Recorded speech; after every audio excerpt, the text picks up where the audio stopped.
I've got some exciting news for you guys today. It's Monday morning. Now, Monday is typically the day that most people dread the most. When I had a dead-end job that the company mistakenly called a career, Monday was the most dreaded day of my week. I hated Monday. I hated it. Towards the end of my time with the company, I used to start dreading Monday morning on Friday afternoon. I would drive to work on Monday mornings in a complete daze. That 20-minute drive to work, I would ask myself, what are you doing with your life? Why are you donating 45 hours of your week every week to a company that does not pay you what you're worth? I used to search for things on those Monday mornings that would boost my mood. Maybe it was something to look forward to later in the week. Maybe it was a podcast or a YouTube channel that motivated me and boosted my mood heading into work. I was always looking for something on a Monday morning to pull me out of my sense of overwhelming dread.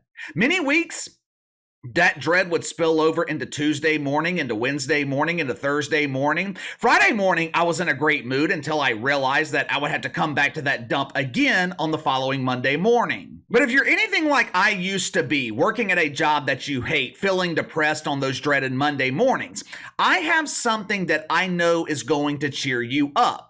Being the generous guy that I am, I'm going to give you guys something to look forward to. I felt like an identifier on Woke Christmas this morning when I heard this news. This is great. This is just great. Over the past few weeks, we have extensively covered the retirement of Megan Rapinoe here on the channel. And when I say extensively covered, we had to cover this retirement extensively because it just keeps happening. It won't end. When Michael Jordan played his final game in the NBA, there was just one game. Kobe Bryant had one final game. Drew Brees, Tom Brady, Peyton Manning, Carmelo Anthony. He tried to put together a retirement tour. I guess Carmelo Anthony was the original Megan Rapinoe. He tried to play one final season so fans in every NBA city in America could say goodbye one last time. Unfortunately, though, for Carmelo Anthony, he came to the harsh realization that there were no fans. No one gave a shit. Over the past couple of months, we have been treated to a multi-part series of the final game for America's favorite prepubescent boy. Back in August, dozens of shit fucks accomplished something that they've never done before. They actually woke up early in the morning instead of late in the afternoon. Well, KC, were they waking up to go to work? Work? You don't work. Parishioners at Woke United Methodist, they are given a generous stipend at the beginning of every month. They call it reparations, but the rest of us call it woke welfare. They woke up early that morning in August to watch Megan Rapinoe play her final game in the World Cup. And what a memorable morning that was. After an embarrassing performance in their first two games, the activists from America, they put themselves into position to advance to the next round.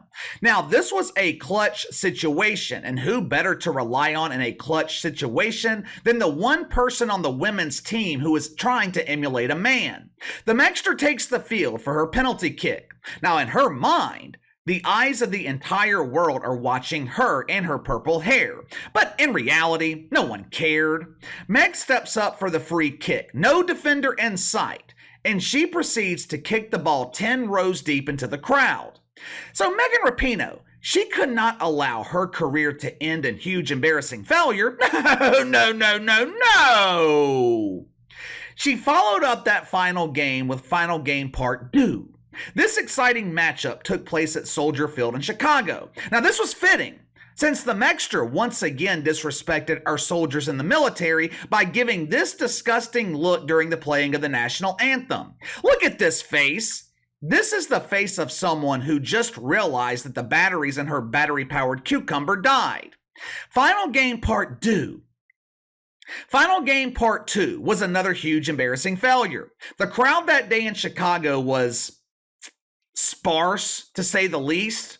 Now, of course, the mainstream media, they claimed that thousands of fans came out to witness the final game of Megan Rapinoe, which was partially true. There were thousands of fans in attendance that day, but there were tens of thousands of empty seats. But that's okay.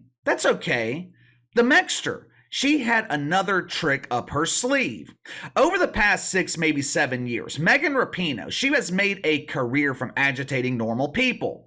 Whether it was kneeling during the national anthem or pretending that America is a country plagued by mythical racism and mythical misogyny, Meg has made millions of dollars off of the outrage that she created. She knew how to stick it to us one last time. A couple of weeks ago, she utilized the wings of her partner, the Sue Bird, to fly to Lumen Field in Seattle. The Turd and the Bird proudly presents to you the final game of Megan Rapinoe Part 3. Once again, there were thousands of people in attendance with over 20,000 empty seats. Megan Rapinoe, she has played her entire career in Seattle. This was the city where her prepubescent dreams came true. These were the fans who watched her enter the city as a young woman and grow into something that doesn't resemble a woman. According to the mainstream media, Megan Rapinoe is the biggest star in soccer. It's not Lionel Messi, who constantly draws over 1 million viewers on television. It's the Megster. CBS, they decided to broadcast this supposed final game of Megan Rapinoe nationally the Friday night before last. Now, the competition that Friday night was very, very stiff.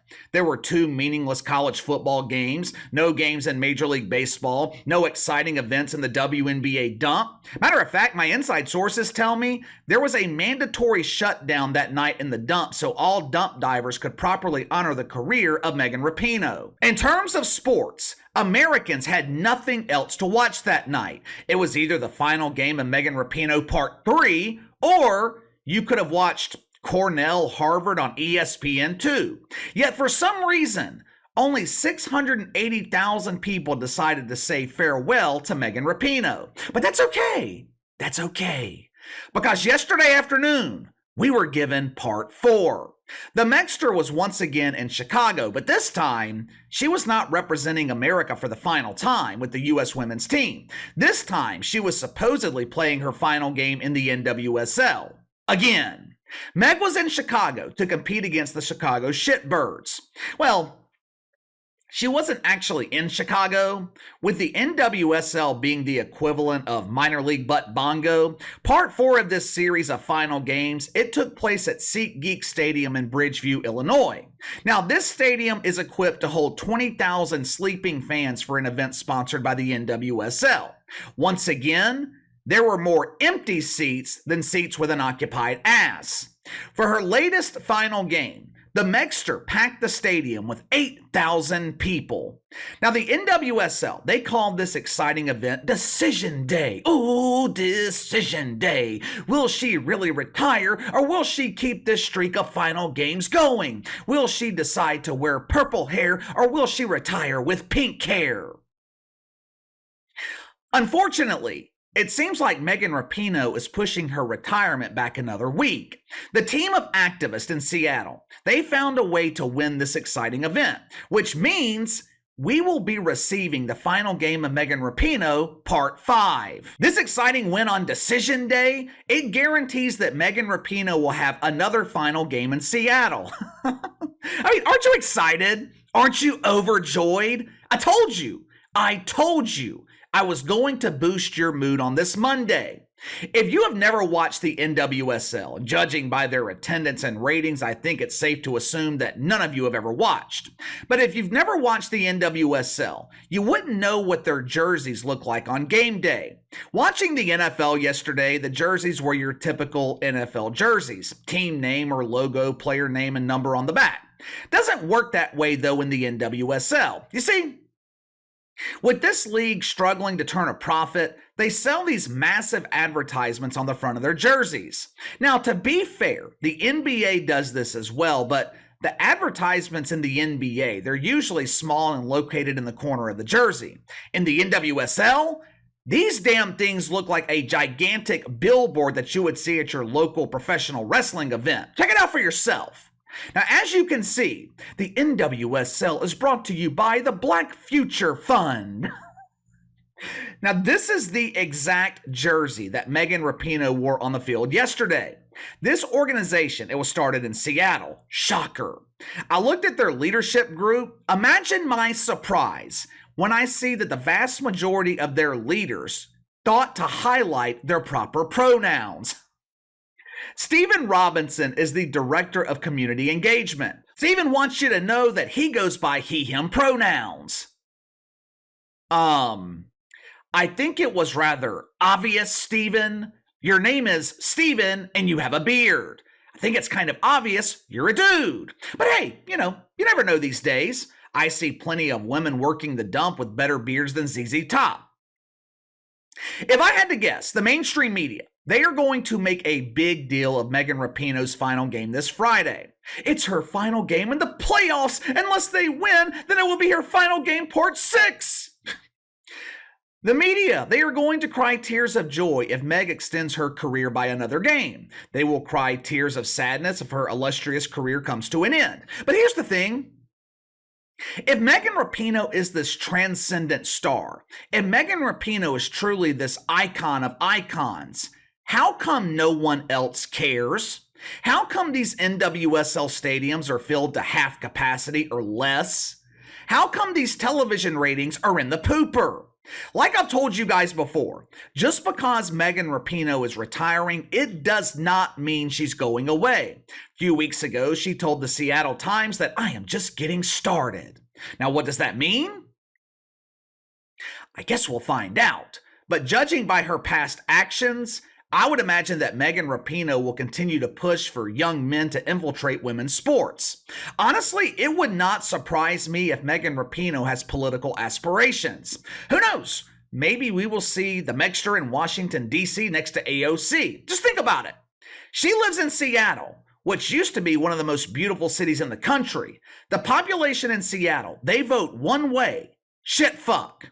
Megan Rapinoe could easily win an election in Seattle, right? You let me know. Do you think Megan Rapinoe has political aspirations? Also, what do you think of this retirement tour, this final game garbage? Have you ever seen an athlete have this many final games, especially in 2 months? When is it going to end? Let me know. Sound off in the comments below. Like, subscribe, share the video. I appreciate all of you guys and your support. Follow me on Twitter at KC_BTL84, and I'll see you guys later.